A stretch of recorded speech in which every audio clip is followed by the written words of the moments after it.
this N64 classic was one that I never managed to get through back in the day.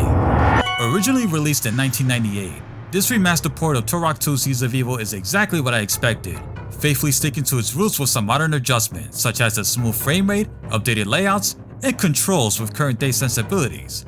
And it didn't disappoint. However, since this is my first time playing the game in its entirety, little did I know that I was embarking in uncharted territory, and as a result,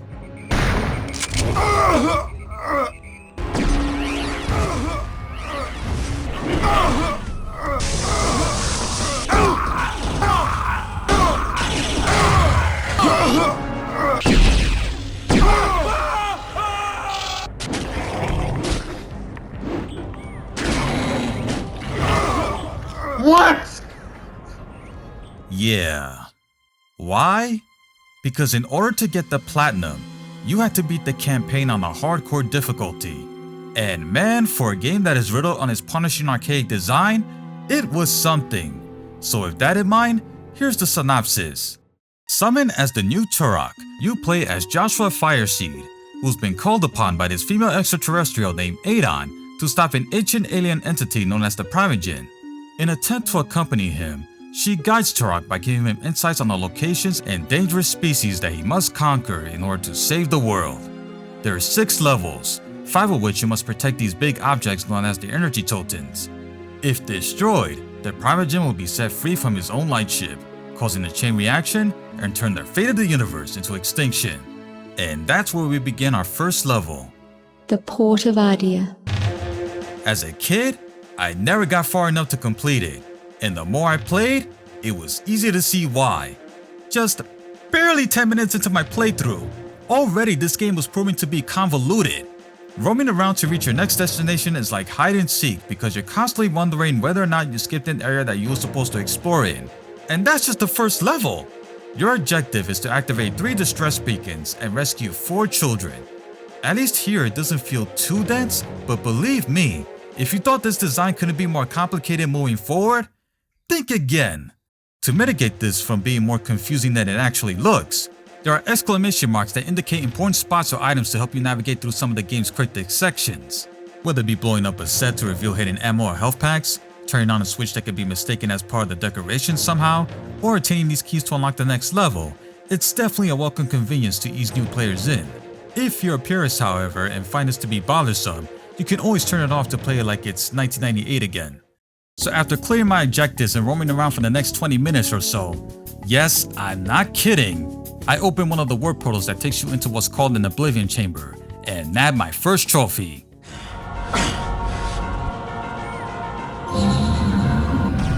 OG players will notice that this trophy is a reference to a cheat code of the same name, where if you type it in the cheat menu, you unlock everything, which, by the way, isn't an option when going for the platinum whatsoever. Once you're in this Oblivion Chamber, you need to defeat a small wave of unique enemy types, usually the ones that look more built and agile.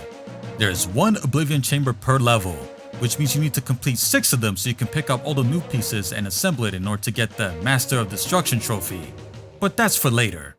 You know you're reaching the end of the level when you see an exit portal, and if there's a good amount of ammo and health packs laying around, you know it's about to go down. If you remember, the goal is to Defend it at all costs. But really, you're trying to eliminate the enemies that are spawning in as fast as possible so you can deplete their gauge. Once that's done, that's where you're transported to the game's hub area, where you see all the stages that are interconnected.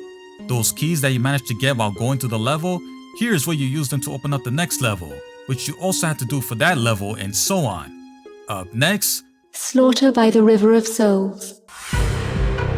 right off the bat, there's a dinosaur that you can ride on known as the Ceratosaurus, and it's not bad. In addition to moving a little faster by using its horn attack, both its firearms, the double-barrel grenade launcher and assault rifle, have infinite ammo. Sadly though, despite bringing a nice change of pace, that's as far as it goes because the rest of the game is nothing more than a complete labyrinth. Look at this, it's a freaking maze! I must have spent more time carefully going around the map to make sure I wasn't getting lost than I was actually completing said objectives. It's honestly pure madness, and it also doesn't help that because I'm playing this on a hardcore difficulty, don't be surprised when you're greeted with instant death due to the amount of sneak attacks you didn't saw coming. And it was right when I was trying to outrun some of these creatures halfway through the level that I inadvertently got my second trophy.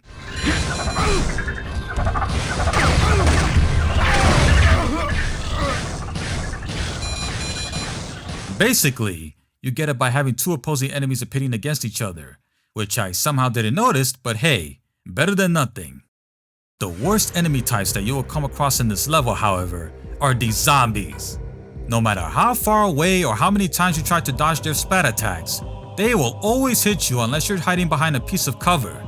There's plenty of them that will stand in your way because you had to destroy 3 soul gates as well as 3 of these witches known as the Sister Despair.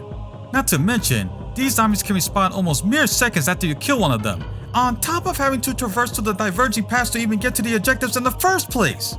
Soon, not long after, as I begrudgingly moved along, I opened and found this warp portal that takes you into what's called a talisman chamber, where it told me that I need to bring a brown feather.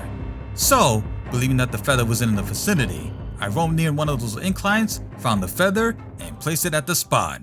It's called a sacred feather, and you need to collect 5 of them, 1 per level, which allows you to bypass obstacles that will otherwise be inaccessible. Keep this in mind.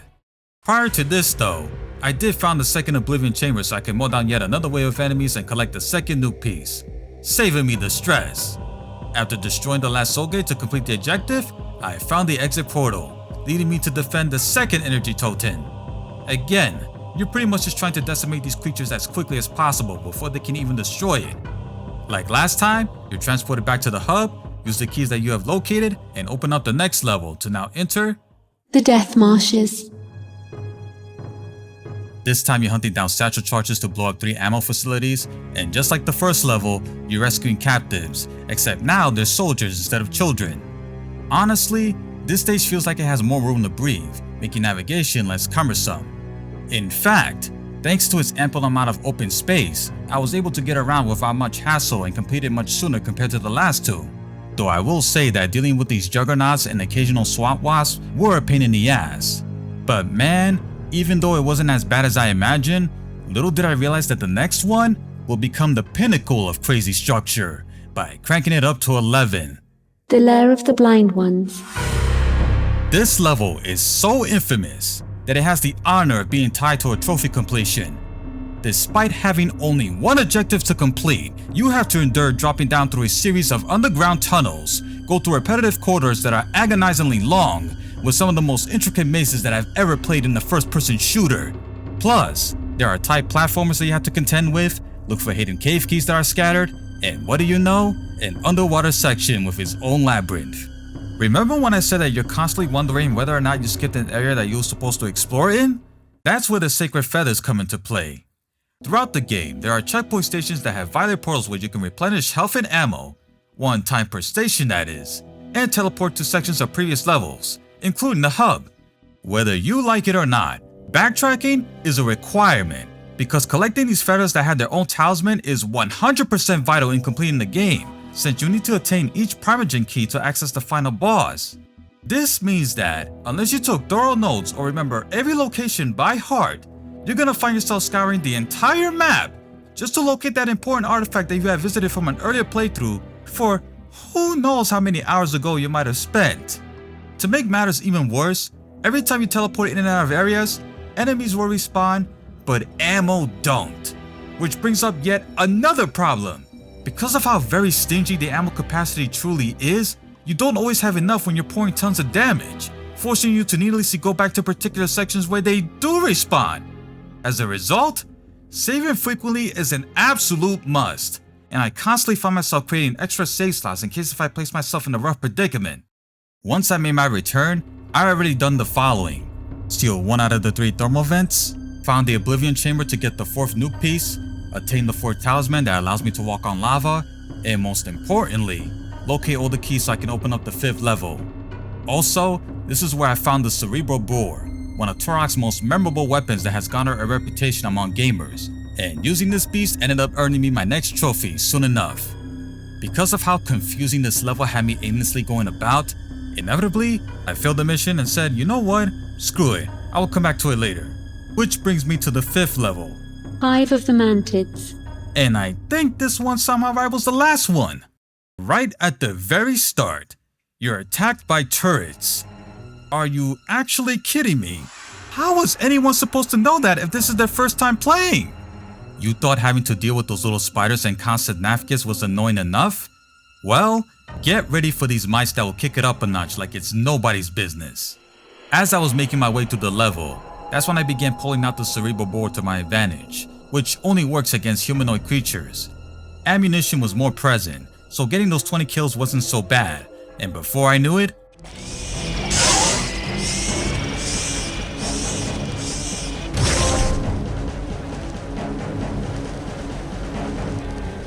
damn. Oh, and just like the last level, you will be running into similar looking areas that are indistinguishable. Some rooms actually have destructible walls, but with all the random patterns, it's easy to dismiss them as part of the scenery. Even the location where your objective is to destroy 3 of the queen's embryos looks the same. And I can forgive that if this level didn't puzzle me much. And just like last time, I failed the objective. But that's okay, because I remember the areas that I didn't explore. By then, I already found the Oblivion Chamber to get the 5th nuke piece, got the 5th Sacred Talisman that allows you to ride on wind, and destroyed the computer network for the 2nd objective. Master computer destroyed. Once I cleared the last 2 embryos, I went back to the exit portal to defend the 5th energy totem, and it was after this that I would encounter my first boss battle, which inevitably led to my 4th trophy. I may have pissed her off for destroying her embryos, but man is this queen aggressive. Hitting her weak spots can be a little difficult since you need to keep your distance from her. If she gets close, she'll launch her blue projectiles, killing you instantly. As I learned to maneuver around her, however, it wasn't long before I annihilated her, and bam!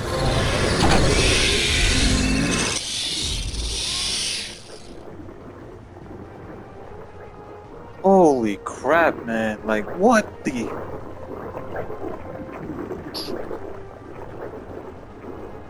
Oh, man.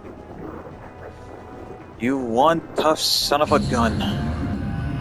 Before I opened the final stage, I figured it was the best time to go back to the Lair of the Blind Ones and clear it once and for all. Since the talisman tile was located at the beginning of the level, it makes sense that I would go ahead to attain the Primogen key first.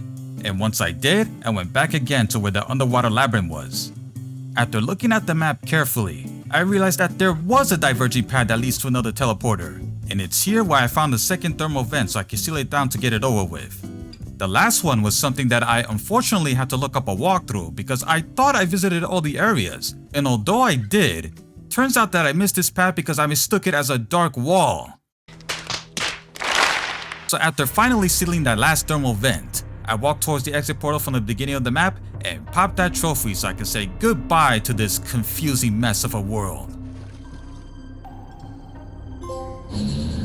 You must save the totem, Turok. And of course, I would be defending this 4th energy totem, but right after this, I would have my 2nd boss fight. Although sadly it doesn't have its own trophy, at least I find this battle to be one of the easiest in my opinion. And the way you use the rocket launcher to obliterate the eye out feels so satisfying. Not wanting to enter the final level just yet, I went back to level 3 to attain that 3rd Primogen key, and also because I missed the 3rd Oblivion Chamber from my earlier playthrough. Same old, same old. Kill all the enemies that stand in your way, and grab the nuke piece to exit the area.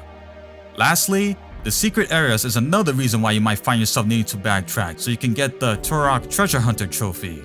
There was 2 in particular that was located in level 1 that had me a little stumped.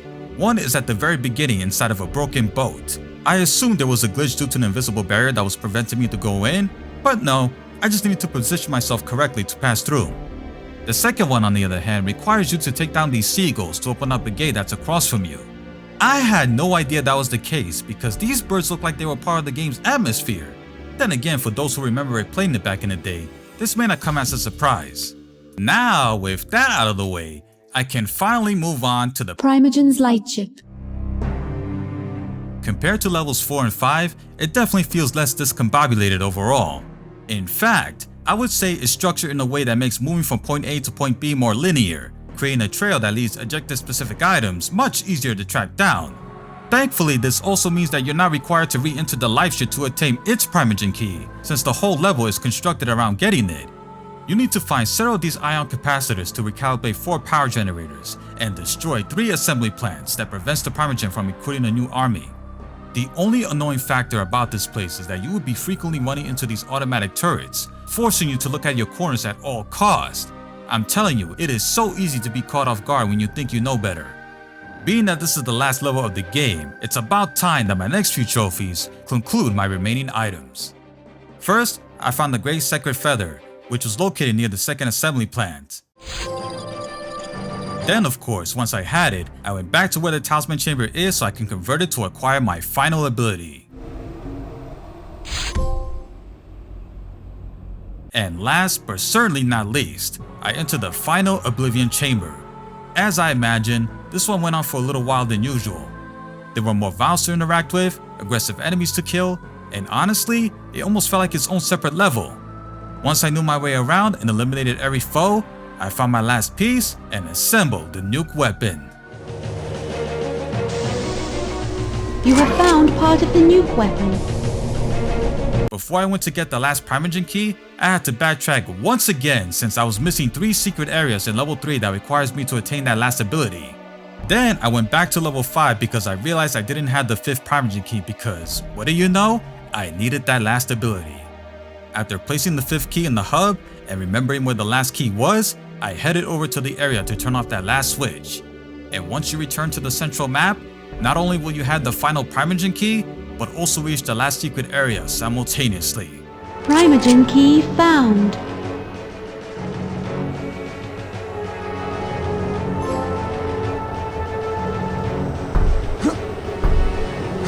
At this point, I explored everything that this ship has, except for one room that leads to a boss fight that unlocks the Mother of All Battles trophy.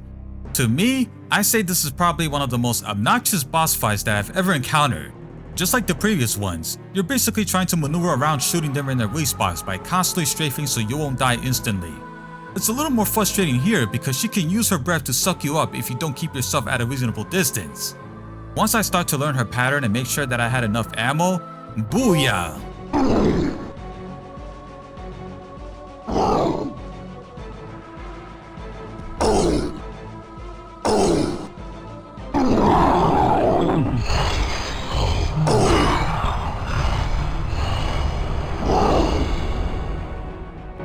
And just like that, the final boss awaits me. But there was just one more miscellaneous trophy that I was missing that definitely had me a bit worried. Pyromaniac. Turok's unique arsenal really sets it apart from other shooters, from the explosive arrows of the tech bow to the aforementioned homing drill of the cerebral bore. The flamethrower, on the other hand, is best used when facing against little critters as they're piling up on you. But other than that, I find it to be the weakest weapon, since it's easy to run out of ammunition fast with this thing, especially on large foes. You have to set 50 enemies on fire, and apparently this trophy has been reported for being bugged? I didn't want to believe it at first, until I came back and kept flaming the same dinosaur creature over and over and over and over again as I teleport in and out of this nearby chamber. So that's when I figured, you know what, let me go back to level 2 by that cemetery where those zombies respawn, see if that counts. After killing 5 of them and just when I was about to run out of flames to kill the 6th one, my worries were evaporated.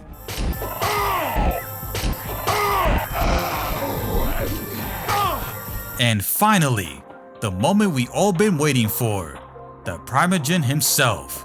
Once he's eliminated, the platinum is mine. Just like all the previous bosses, there's 3 phases that you have to go through. This son of a gun will drop a bomb that can explode and burst into multiple smaller ones, deploy his drones to dive into you, as well as regenerate his health. What felt intimidating at first soon became pragmatic to handle. Again, you're strafing around so you can avoid his attacks while shooting him down. Use that Firestone cannon as much as you can to stop him from regenerating. And just for the icing on the cake, I figure I finish him up using the nuke weapon to conclude this adventure.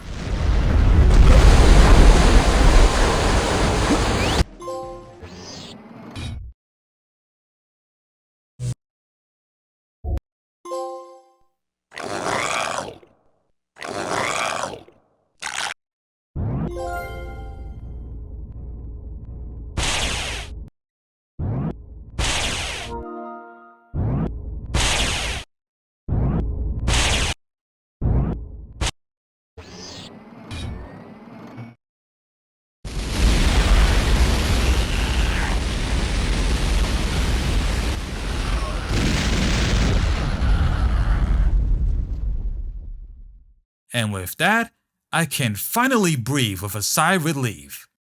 So yeah, Turok 2 Seeds of Evil's Platinum was a twisted one. Even though it only has 6 stages to complete, its hardcore difficulty combined with the lengthy maze-like level design is enough to test the player's sanity.